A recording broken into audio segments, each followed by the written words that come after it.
And we welcome you to Nice, France, the Acropolis for the WBA Junior Welterweight Championship.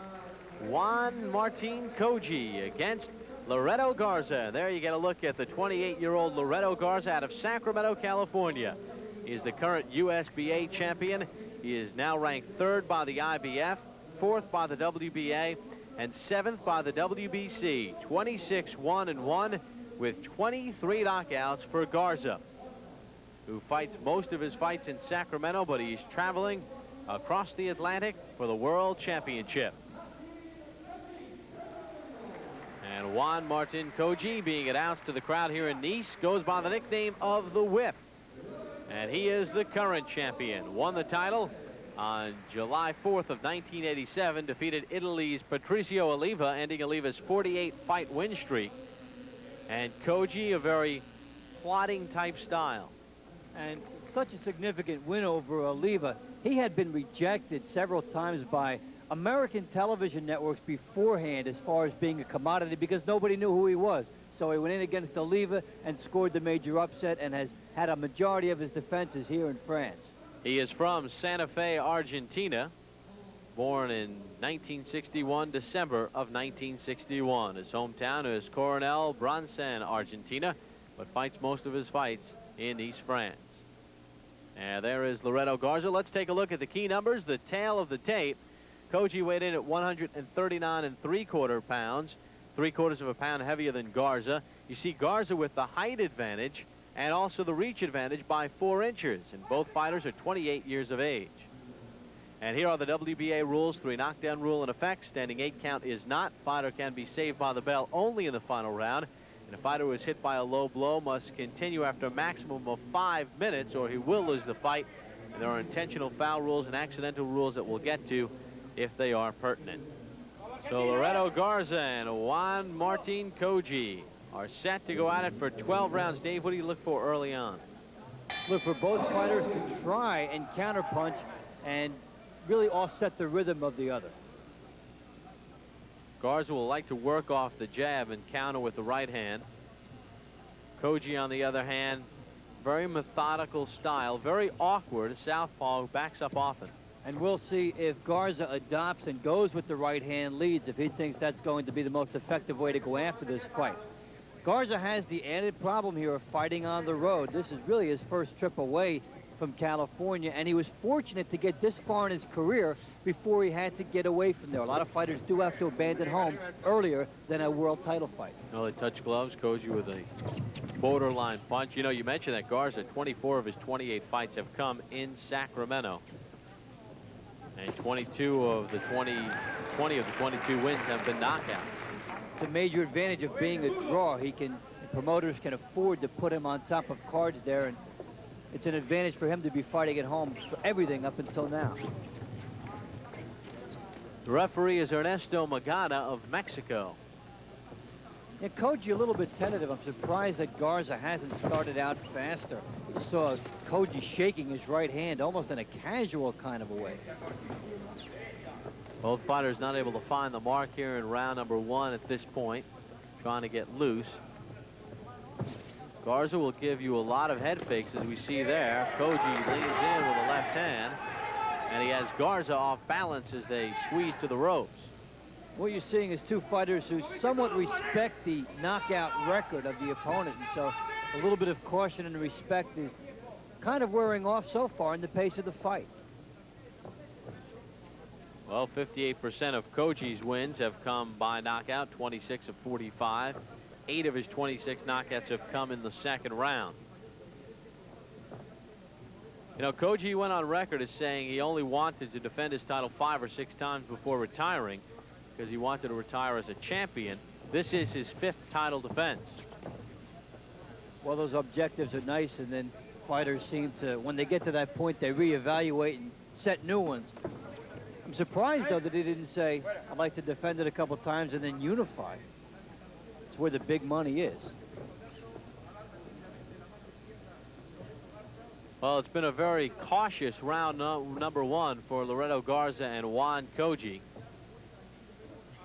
As we hit the closing half minute of round number 1, very tentative. Both fighters trying to find their mark, and really no telling blows have been landed to this point. Trying to be a little bit too perfect so far. We now pause for a regional break. Juan Coggi against Loreto Garza for the WBA Junior Welterweight title after this. And we start round number 2 of this scheduled 12-round bout. The challenger, Loreto Garza, in the red. Juan Coggi in the white. Coggi, the WBA Junior Welterweight champion. From the Acropolis in Nice, France, Bob Papa along with Dave Bontempo. And Dave, after round number 1, we'll see if Garza picks up the pace a bit. Well, Coggi from the outside starting to work his jab, and I think that will help set up the pace of the fight more, because Garza likes to use his, and the rhythm of it ought to pick up as he sees Coggi start to do it. Garza's looking for a right hand because he wants to fight the southpaw style that way, and maybe he's being a little bit too trapped by that idea. Very laid-back crowd here in Nice at this point. They have not had much to cheer about. It's been a chess match, a studying kind of a thing. And these tie-ups here have also hurt the pace of the fight. Garza has to watch as their heads come together. He suffered a bad eye injury in his win over Frankie Warren. Took months for that eye to heal. And Garza comes in with some big credentials for somebody who hasn't won a world title yet. He's defeated 3 former title holders in Harry Arroyo, Frankie Warren, and Joe Manley.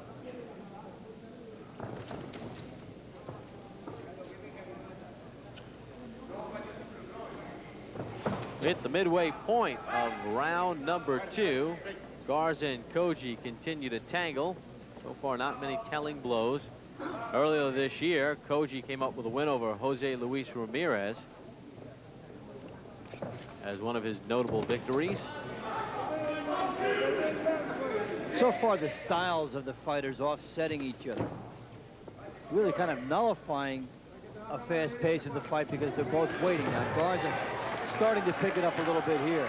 Got in the left-hand lead and then a right. Now Coggi trying to dig to the body, and referee Magana separates the fighters. And they're moving each other along in this fight. When Garza picked it up, Coggi answered, and there was a flurry of action right there. And when one fighter waits, the other fighter waits. This is round number 2. Coggi in the white, Garza in the red. Coggi the champion. Garza traditionally likes fighters who come right at him, so he can either utilize the lateral movement or get the counter punches in. But Coggi has been a little bit more cagey than that.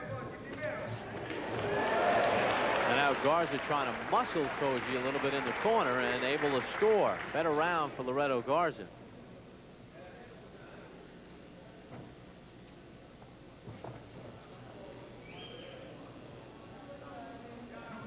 A lot of head fakes here, and we'll fake out to a break. We'll be back with more of the championship fight on Sports Channel America.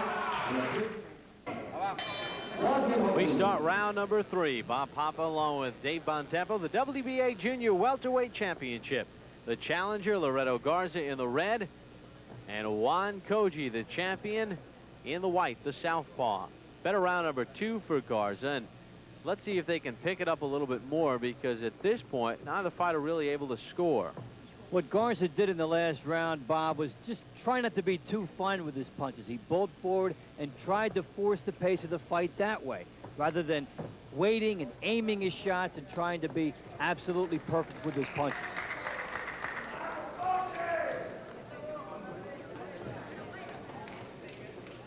And you see that Coggi continues to shake his arms, almost like he can't get loose, and he's fighting like it right now.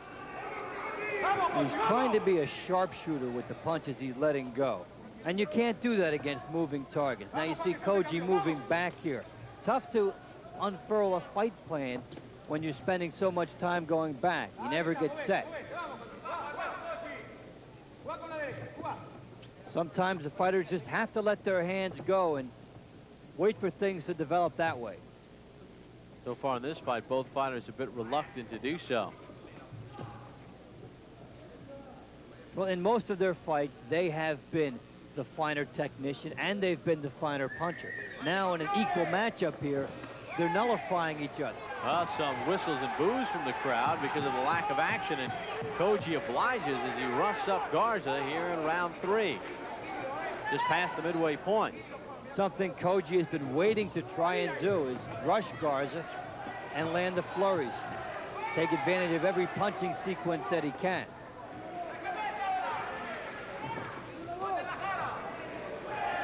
Now both fighters finding the mark a little bit. Now they're starting to fight. Minute to go in round 3. And they continue to be mirror images of one another. When one fighter picks it up, the other fighter picks it up, and they go for a flurry.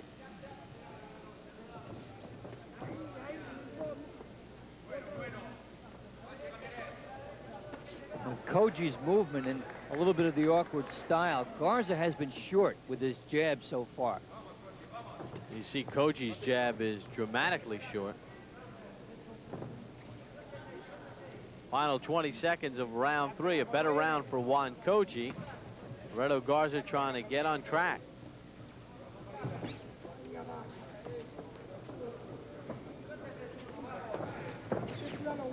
Taking a look at the ring in the Acropolis in Nice, France. We'll return with Coggi and Garza after this timeout on Sports Channel America. And we start round number 4. Bob Papa along with Dave Bontempo. Glad you can join us for the WBA Junior Welterweight Championship from the Acropolis in Nice, France. Loreto Garza in the red, Juan Coggi in the white. It has been a lackluster affair at this point. Dave, how do you see it scored through 3? Coggi with a 1-point lead, winning rounds 1 and 3. Garza coming on strong in round number 2. You know, you mentioned that these fighters resemble each other in style. Would that favor the champion, Coggi? The incumbent, it certainly would if the fight continued that way. Garza has to make something happen where he takes Coggi out of this relaxed lull that Coggi wants to be in. He's going to allow Coggi to steal rounds if he can't do more offensively. He's got the perception of being the aggressor, but he's got to get the points. And you hear the whistles again. That's the sign of booing. And they talk about the matchup, the ideal being the two punchers right coming at each other. And this, where fighters try to be technicians and be too perfect, is not what the fans want. Garza with a combination right there. Rocked the head of Coggi, and a good round here for Loreto Garza. And he's got Coggi pinned. He's just letting his hands go here. He's not trying to be too exact. He's getting close and instinctively letting punches fly. And a good, strong round number 4 to this point for Loreto Garza. And he's picking up the pace, and referee Ernesto Magana warning Coggi for holding. Another right hand by Garza. And he had the movement of Coggi timed perfectly there. Coggi moved over to his right, and Garza timed it, caught him with the right hand, a short one. Now the fans getting into it. Large group from Sacramento here to root on Garza, and every time he scores, you hear them in the background. Under a minute to go in round 4. It has picked up here in Nice, France. And Garza is responsible for that in this round. Even without the jab working as perfectly as he would like, he bobs and weaves, gets close, and just lets it go. And now that left hand of Garza starting to find the mark on the face of Coggi. And what he's also done is quit trying to fight the quintessential plan you'd go against the southpaw with. The right hand lead is not his only weapon here. He's adjusting. Right now flicking out the left hand jab. Good strong round number 4 for Loreto Garza. We now pause for a regional break. Garza and Coggi for the WBA Junior Welterweight Championship. Back with round 5 after this timeout. And we begin round number 5 of this scheduled 12-round bout for the WBA Junior Welterweight Championship. Juan Coggi in the white from Argentina, and Loreto Garza in the red from Sacramento, California. And Garza with a good, strong round number 4, and he really set everything up with the left hand. He started to bowl through and just not worry about being too fine with the punches. Get some adrenaline and get some flow into this fight, because that's what, for him, is better. Coggi's been forced to back up, and he does once again there. That time a lead right from Garza. Coggi appears more comfortable studying a situation and then charging forward for flurries, whereas Garza likes to just move forward and be consistently pressing. In the fourth round, he pressed consistently and had a good round. Very laid-back crowd here in Nice. In fact, the loudest roars we heard were when Garza scored.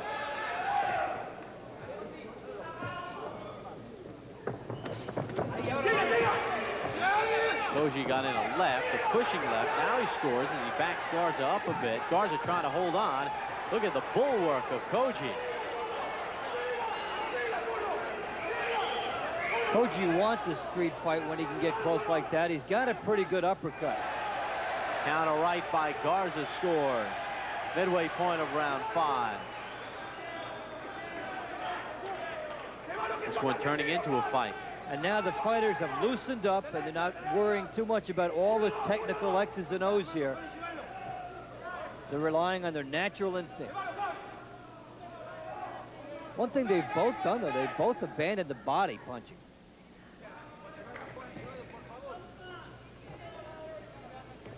One reason why both fighters, when they want to, are moving. Oh, big combination by Garza. Rock back Coggi.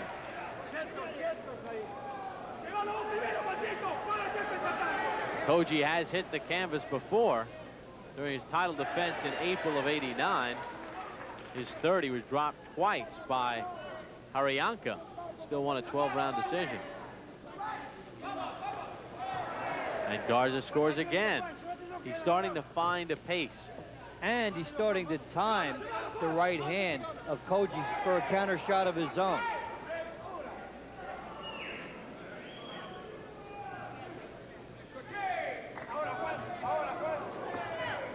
You see more of a flow here with Garza. Well, a good round 4 for Loreto Garza, and now a strong round number 5. Still a long way to go for Garza to win the title away from Coggi. We'll be back as the story unfolds on Sports Channel America. Round number 6 underway. Loreto Garza in the red, the challenger. Garza ranked 3rd by the IBF, 4th by the WBA, 7th by the WBC in the junior welterweight division. Juan Coggi, the champion since 1987 in the white trunks. And right now, Garza is starting to take control. You know, Garza is known for his knockout ability, and Coggi has 26 knockouts on his resume, but neither fighter looks really powerful. Coggi has always benefited from opponents coming to him, and that's what he's trying to do here. Garza, he's starting to force the pace now, but the reason for the lack of power is the style makeup is similar. And there's a right hand by Garza that puts some power on the head of Coggi. When fighters get to this level, they're in against more seasoned opponents, and they show a little bit more respect, sometimes too much.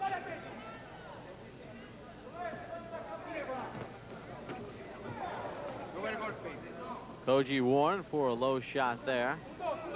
Garza will take a little bit of time, just past a minute gone by in round number 6. Coggi very similar to Gianfranco Rossi, who recently took on Darren Van Horn and beat him. And he's got the home field edge in a sense here, as Rossi did in the second fight with Van Horn. Although Coggi is from Argentina, fights most of his fights in Nice.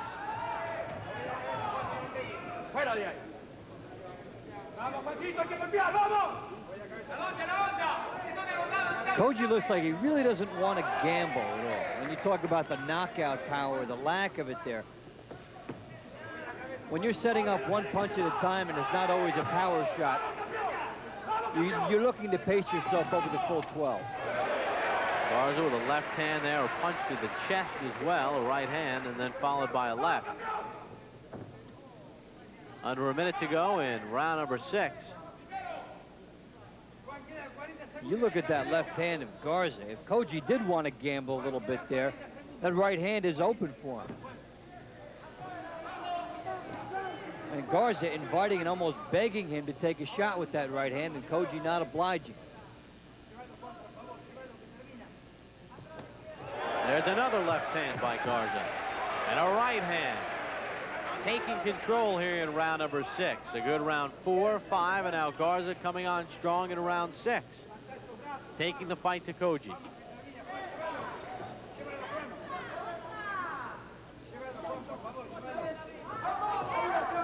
Now we hit the midway point of this one. It's scheduled for 12. Garza and Coggi for the title.